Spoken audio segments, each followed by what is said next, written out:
ये सुनिए साहब, मोहतरमा का बयान सुनिए, आपका भी टीचर साहब खून खोल जाएगा। स्टार टीचर, यूट्यूब वाले स्टार टीचर जानना ना कौड़ी, कभी ब्लैक बोर्ड लेकर कुछ एक्सप्लेनर बनाते हैं, खाली व्यूज बटोरते हैं, उटपटांग ग्राफ्स लिखते हैं और उसके बाद से अपने आप को इतना महारथी समझने लगते हैं कि कुछ लोग उनको फॉलो करने लगते हैं उनके तमाशे की वजह से, और फिर वो जाकर जहां पर जो आता है वो बोलते हैं और उसके दम पर फिर वो पैसे वसूलते हैं, से वसूलते हैं। बिल्कुल तुम्हारी तरह एकदम।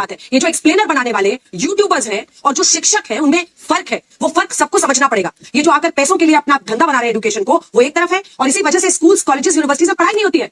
बच्चों से कह दिया जाता है कि भैया तुम कोचिंग सेंटर को ज्वाइन कर लो तभी तुम क्रैक कर पाओगे। ये कैसी व्यवस्था में हम जी रहे हैं? ये बहुत बड़ा सवाल है। आज बहुत बड़ा सवाल किया है मैडम ने कि जो YouTube पे पढ़ा रहे हैं और जो शिक्षक हैं उनमें फर्क है। वही शिक्षक जिन्होंने OSM में कितनी गड़बड़ियां की हैं, उन्हीं शिक्षक की बात हो रही है। YouTube का टीचर हम जैसे तमाम लोग जिन्होंने लोगों को पढ़ा करके सरकार के अंदर भेजा।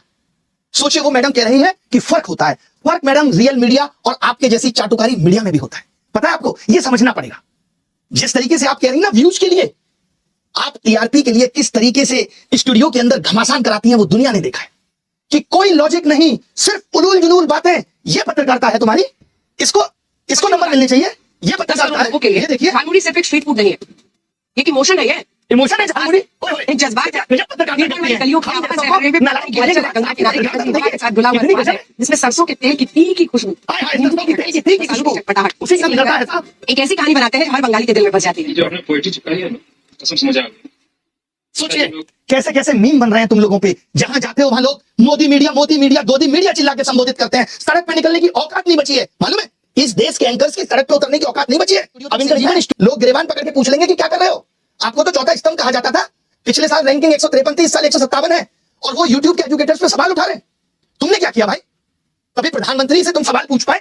56 इंच सीने के सामने तुम्हारा सीना तो आधा इंच का भी नहीं रहा कि पूछ पाओ देश की क्या हालत है, महंगाई पे सवाल कर पाओ। बल्कि तुम्हारी एंकर्स तो क्या कर रही है, ये देखिए साहब, ये है इनकी एंकर्स, और ये हमारे बारे में कमेंट करेंगे। ये देखिए ऊपर से देखा जाए तो हमने ऊपर के बजाय नीचे देखा तो नीचे इनके कमेंट पे सिर्फ गालियां थी।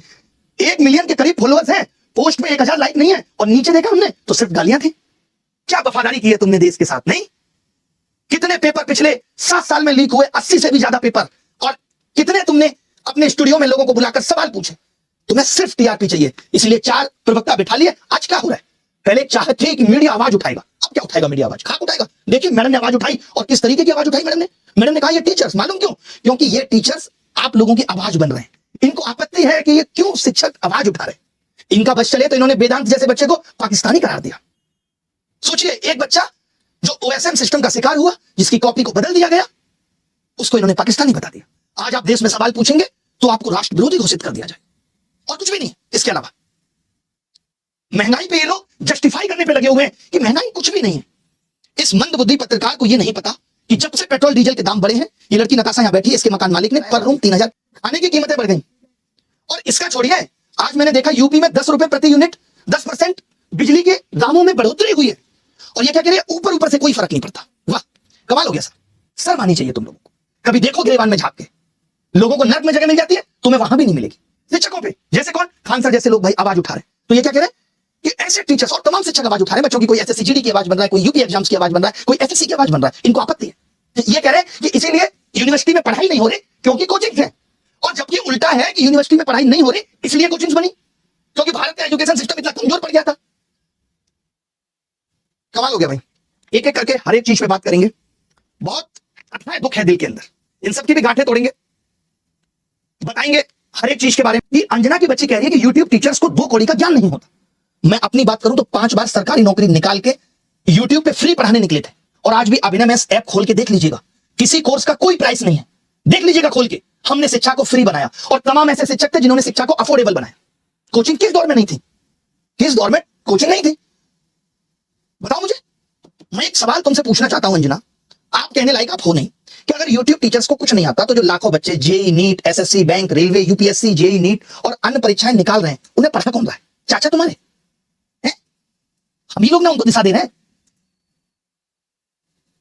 हम जैसे लोग जहां एक हफ्ते में 5 से 10 लाख लोगों के सवालों के जवाब देते हैं, तुमने हमें 2 कौड़ी का बता दिया। और जो वर्षों से तुम प्राइम टाइम के नाम पे देश की समस्याओं पे बहस करके नफरत फैला रही हो, उसका क्या? कभी पूछा तुमने बेरोजगारी पे सवाल? कभी उठाई तुमने 2020 में आयु शिक्षक नीति अब तक क्यों अप्लाई नहीं हुई? पूछा जाके शिक्षा मंत्री से? हुई तुम्हारी हिम्मत?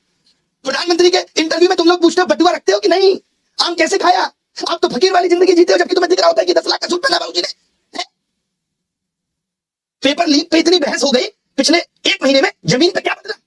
किया तुमने इसका एनालिसिस? लेकिन तुमको समस्या किससे है? ब्लैक बोर्ड पे पढ़ा रहा टीचर से है। और मैं कहूं जो तुम लोग ये टेलीप्रॉम्प्टर देख के स्क्रिप्ट पढ़ रहे हो, हमको भी इससे समस्या है कि लिख कोई और रहा है, तुमसे पढ़ के ही नाम कमा रही हो।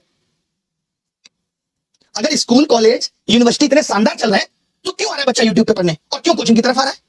शौक से कोचिंग ज्वाइन कर रहा है बच्चा। उसे पता है कि ये व्यवस्था उसे मजबूर कर रही है। स्कूलों में नहीं पढ़ाया जा रहा, स्कूल बंद हो रहे हैं, स्कूलों में एक शिक्षक है, महिलाओं के लिए टॉयलेट नहीं है स्कूलों में, क्योंकि हमारे देश के नेता प्राइवेट स्कूलों का उद्घाटन करने में बिजी हैं। वो प्राइवेट एजुकेशन को प्रमोट कर रहे हैं क्योंकि वहां से पार्टी को चंदा मिलेगा। उठाए तुमने इन सब पे सवाल? तुमने तो सबको कह दिया, नाम लेके कुछ एक को कह देती जो लोग सच में धंधा कर रहे हैं। तुमने तो सब मेहनती शिक्षा, करोड़ों छात्र, सबका अपमान कर दिया। कोरोना में स्कूल बंद थे, किसने संभाली शिक्षा व्यवस्था? तमाम टीचर आए उस टाइम यूट्यूब पे, जिन्होंने लोगों की जिंदगी बदल के रख दी। कब करोड़ों बच्चों को शिक्षा तुम पहुंचा रही थी? कुछ भी आके बोल देना है, मजाक चल रहा है, माफी मांग लेना। नहीं तो जिस दिन हम इन बच्चों को बोलेंगे ना यूट्यूब का टीचर आके कि इनकी ट्विटर फीड और इंस्टाग्राम फीड में समय राणा का कंटेंट भर दो, तो भागती भागती भरेंगी, रात भर नींद नहीं आती है। जब पढ़ने की 5-6 गालियां मिल रही होती हैं तब बहुत आसान है स्टूडियो में बैठ के टीचर का मजाक उड़ाना। हमें पता है कि हम जैसे लोग हैं जो बच्चे की फीस की चिंता कर रहे हैं, उसकी बेरोजगारी देख रहे हैं, भले ही 2 कौड़ी का ज्ञान हो हमारे पास, आवाज उठा रहे पेपर लीक पे। आपने कितनी उठा ली आवाज? तुम तो उस वक्त 2000 के नोट में तुम्हारी इस सहायिका चिप बता रही थी, झालमुड़ी पे तुम ज्ञान दे रही थी। मेलोडी क्यों मेलोडी होती है, इस पे देश का समय बर्बाद कर रही थी। बच्ची हो अभी, जिस दिन बैठ जाएंगे ना कुर्सी पे, बहस भूल जाओगी क्या होती है। 2 कौड़ी का ज्ञान है, 2 कौड़ी। अभी 8-10 शिक्षक समुदाय मिलकर अलग अलग कोर्ट में डिफेमेशन लगा देगा, भागती भागती फिरोगी। हल्के में मत लेना शिक्षकों को, और आज के बाद इस तरीके की बातें मत करना। मैं मानता हूं डायलॉग पीछे से लेके आया होगा कि तुमको पढ़ना है, पढ़ने से पहले सोच लिया करो किसके लिए पढ़ रही हो।